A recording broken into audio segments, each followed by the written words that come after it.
So we are going to move on to Chapter 3, Part 3. In this video, we are going to be talking about passive processes. Remember, these are processes that do not require any ATP or any energy input. So diffusion, this is a passive process in which the random mixing of particles in a solution occurs because of the particle's kinetic energy. This is influenced by, first off, the steepness of the concentration gradient, the temperature of the solution itself, the mass of the diffusion substance, the surface area, as well as the diffusion distance. If a particular solute is very high in concentration, it will diffuse towards the areas of lower concentration or down its concentration gradient until the particles are evenly distributed throughout, and this creates an equilibrium. Simple diffusion, this is a passive process in which the substances move freely through the lipid bilayer of the plasma membrane. This is the plasma membrane of cells without help of membrane proteins. So these are molecules that are nonpolar and hydrophobic. They can move across the lipid bilayer without any help at all. Facilitated diffusion is needed for molecules that are too polar or too highly charged to move through the lipid bilayer by simple diffusion. So in these cases, you need an integral membrane protein to assist the substances across the membrane down its concentration gradient. So remember, this is still a passive process. It's always going to occur down the concentration gradient because it doesn't require any ATP input.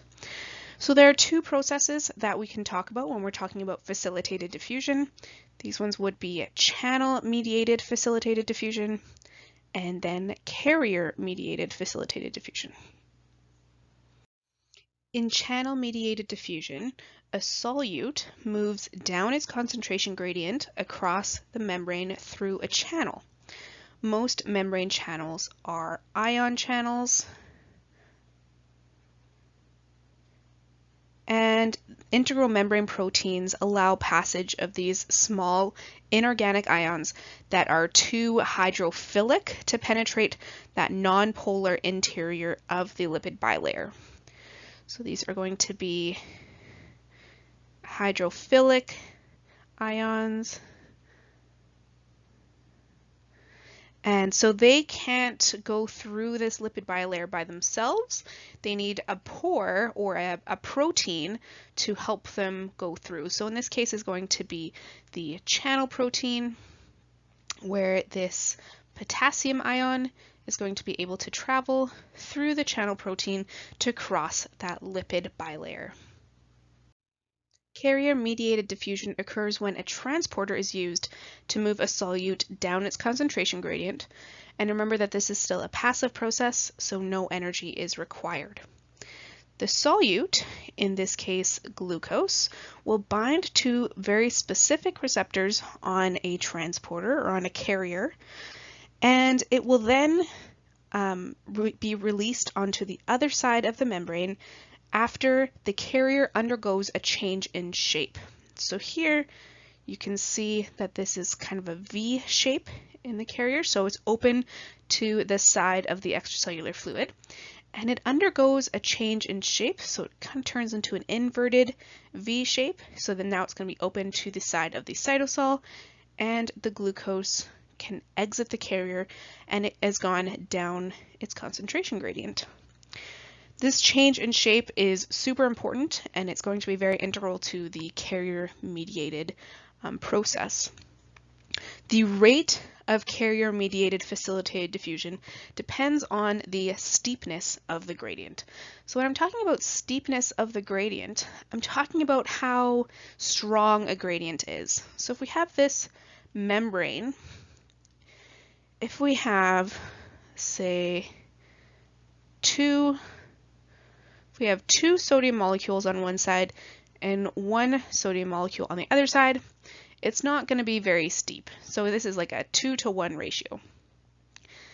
In another example, say over here, on this side, we're going to have like 6. just for an example, 6 sodium molecules on one side of the molecule and just 1 sodium molecule on the other side, of the membrane. And so this is going to be kind of a 6-to-1 ratio. And so this gradient is going to be much, much higher or much steeper than the first gradient over here.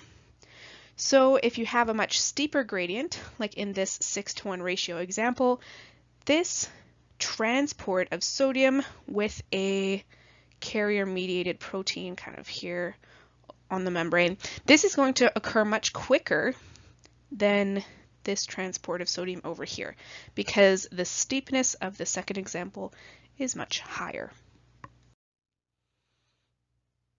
So here's just kind of an overview of the different types of passive diffusion.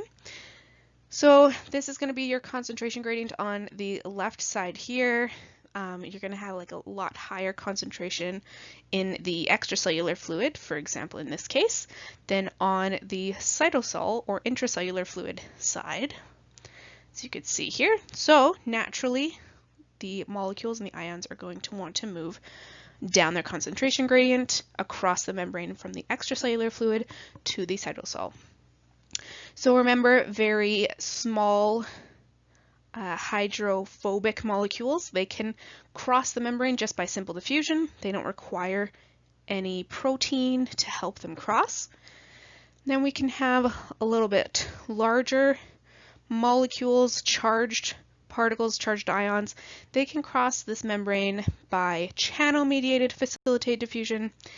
And then we have a little bit bigger molecules, larger hydrophilic molecules. They need carrier-mediated facilitated diffusion. Osmosis is a type of diffusion where there is net movement of a solvent through a selective permeable membrane. So up until now we've been talking about movement of solutes, and now we're going to be talking about movement of a solvent.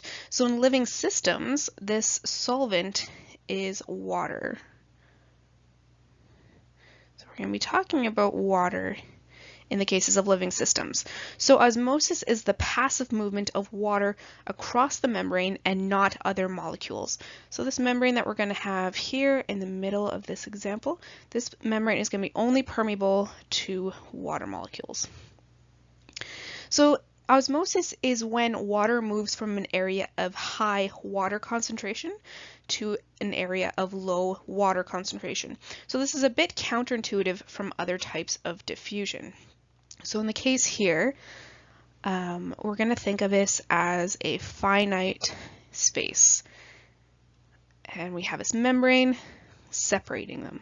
Okay, so on one side, so for example, say there can only be 6 molecules in each area. So on the left, we have 6 molecules of water. And on the right, we also have some solutes. So there's only 3 molecules of water. And there's also going to be 3 molecules of this other solute. So when we think of it like this, on the left side is a much higher concentration of water, and on the left is a much lower concentration of water molecules. So when we're thinking about osmosis, we're only going to be thinking about the concentration gradient of water specifically. So because of this, water will naturally want to move from left to right. It'll want to kind of separate those other molecules a little bit more and increase the concentration of water so that we can make an equilibrium, so that we can have equal molecules of water on either side of the membrane. So as you can see here in B, the water will move from the left arm to the right arm, trying to create this equilibrium. A solution's tonicity. This is a measure of the solution's ability to change the volume of cells by altering the water content. Now, the tonicity is referring to the concentration of solutes in the extracellular fluid. So here, we're going to have a solution in the first diagram that is isotonic. And iso means the same or equal. So because of that, we know that the concentration of solutes is going to be equal on the outside of the cell as on the inside of the cell. So we can think of the solute spacing, or the amount of water between each solute, if it's equal, if the solutes are spaced out equally outside the cell as inside the cell, it's going to be the same concentration. And so there's going to be no net movement of water in this case.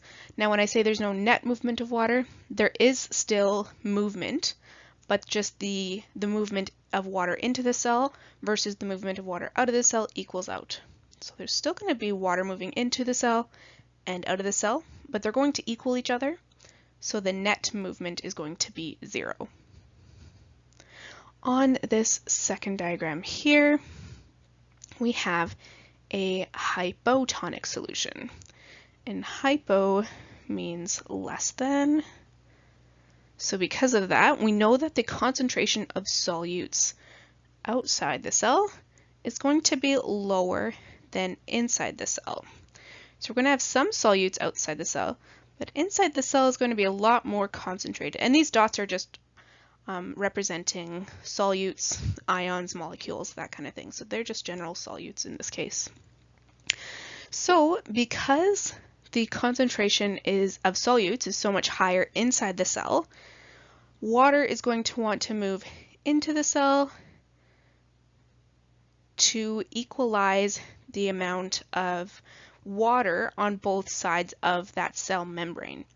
So because we're going to have water moving into the cell a lot more rapidly than moving out, the cell is going to get filled up and filled with water in an attempt to create an equilibrium. So the cell is going to get so full with water, and it is going to bring the cell closer to equilibrium with the extracellular fluid.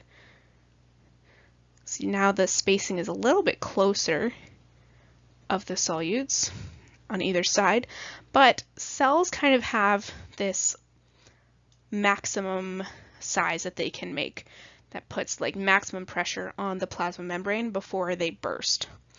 So if it's very hypotonic, the concentration of solutes is so much more higher on the inside of the cell than on the outside of the cell, the cell will continue to take on water and take on water until it bursts.